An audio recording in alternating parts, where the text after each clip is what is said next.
السلام علیکم، کیسے ہیں آپ سب؟ الحمدللہ میں ٹھیک۔ اچھا، 2 رکعت نفل حاجات کے بارے میں جو میں نے ٹک ٹاک میں اور انسٹاگرام میں شیئر کیا تھا لوگوں کی میریکل سٹوری، اس کے بارے میں جو پورا طریقہ ہے وہ میں نے یوٹیوب میں شیئر کر دیا ہے، لیکن لوگ کہہ رہے کہ ہمیں وہ ویڈیو نظر نہیں آ رہی، وہ لنک میں ان کو شیئر کرتی ہوں لیکن وہ کہہ رہے ہیں کہ وہ کھل نہیں رہا۔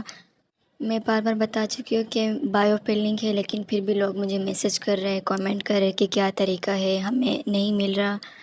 اور یوٹیوب پہ طریقہ میں نے اس لیے شیئر کیا ہے اور ٹک ٹاک پہ اس لیے نہیں کیا کیونکہ میں چاہتی ہوں کہ میں آپ کو پورا ڈیٹیل صحیح سے بتا دوں اور میں اس کے فائدے بھی بتا دوں۔ آپ صرف طریقہ پوچھتے ہیں، صرف طریقہ دیکھتے ہیں، اس کے علاوہ آپ کو پتہ ہی نہیں کہ کیا فائدے ہیں اس کے۔ تو میں چاہتی ہوں کہ آپ لوگ پورا طریقہ بھی اس کا دیکھیں، اس کے ساتھ آپ اس کے فائدے بھی آپ کو پتہ چلے، لیکن آپ لوگ صرف طریقہ دیکھتے تو اس کی وجہ سے میں پوری ڈیٹیل ویڈیو تو میں یوٹیوب پہ شیئر کرتی ہوں اور میں ٹک ٹاک پہ نہیں شیئر کرتی، لیکن آپ لوگ ٹک ٹاک پر ہی میسج کرتے ہیں۔ اور اگر آپ لوگوں کو میرا چینل مطلب نہیں مل رہا، وہ ویڈیو نہیں مل رہی، تو آپ لوگ میرے 2 چینل ہے، ایک عبد آف اللہ اور دوسرا سولو یور پرابلمس کے نام سے ہے۔ جو عبد آف اللہ چینل ہے وہ جو ہے اس کو سرچ کریں گے وہ آسانی سے آ جائے گا۔ اس کی کمیونٹی ٹیب میں آپ لوگ جائیں، اس پہ میں نے اپنے جو نئے چینل ہے سولو یور پرابلمس، اس کی جو ویڈیوز ہے وہ میں دیتی رہتی ہوں۔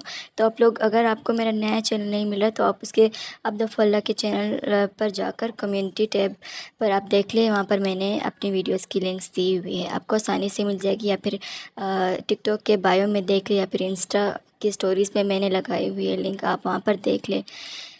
یہاں میں صرف شیئر کرتی ہوں میریکلس، اور وہاں پر میں پورا طریقہ، فائدے سب کچھ بتاتی ہوں۔ تو آپ لوگ وہ جوائن کریں، سبسکرائب کریں تاکہ آپ لوگ کو آسانی ہو، سب کچھ آپ کو معلوم ہو جائے، اس کے فائدے ہر چیز۔ تو چلیے طریقہ بتاتی ہوں۔ اس کے 2 طریقے ہیں۔ پہلا طریقہ ہے کہ 2 رکعت نفل حاجات کی نیت سے کرنی ہے، اور پہلی رکعت میں یعنی سورہ فاتحہ کے بعد جو بھی سورت آپ کو پڑھنا ہے پڑھ لیں، اور دوسری رکعت میں بھی جو بھی آپ کو پڑھنا ہے آپ جو پڑھتے ہیں وہ پڑھ لیں۔ اس طرح نماز، سمپل سی نماز کر لینی ہے 2 رکعت نفل حاجات۔ پھر نماز کے بعد یعنی سلام پھیرنے کے بعد 3 دفعہ درود شریف پڑھنا ہے، اور پھر 3 دفعہ سورہ یاسین پڑھنا ہے، اور اس کے بعد پھر سے 3 دفعہ درود شریف پڑھنا ہے۔ یہ پہلا طریقہ ہو گیا۔ جب آپ یہ نماز پڑھ لیں تو آپ دعا کر لیں، آپ جس چیز کے لیے بھی مانگنا چاہتے ہیں دعا وہ کر لیں، اور انشاءاللہ اللہ ضرور قبول کرے گا۔ پھر جو دوسرا طریقہ ہے وہ یہ ہے کہ 2 رکعت نفل حاجات کی نیت اسی طرح کرنی جیسے پہلے کیا تھا، لیکن اس میں یہ ہوگا کہ سورہ فاتحہ کے بعد الحمدللہ یعنی الحمدللہ جب ہم پڑھتے ہیں اس کے بعد 11 مرتبہ آیت الکرسی پڑھنی ہے، اور پھر دوسری رکعت میں، اسی نماز کی دوسری رکعت میں الحمدللہ یعنی سورہ فاتحہ کے بعد 11 مرتبہ سورہ اخلاص پڑھنا ہے۔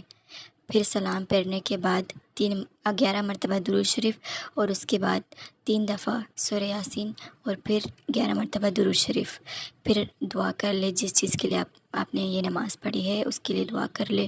اور کتنے دن پڑھنا ہے، میں تو چاہتی ہوں کہ آپ لوگ پوری زندگی اس نماز کو پکڑ لے، ان نوافل کو، اس ذکر کو اپنا لے، پھر تو کوئی پریشانی آئے گی بھی تو اللہ حل کر دے گا۔ اور اگر آپ لوگ پوری زندگی نہیں پڑھنا چاہتے تو پھر جب تک تو پڑھے کہ جب تک آپ کی مشکل حل نہیں ہوتی، آپ تب تک اس نماز کو پڑھتے رہیں۔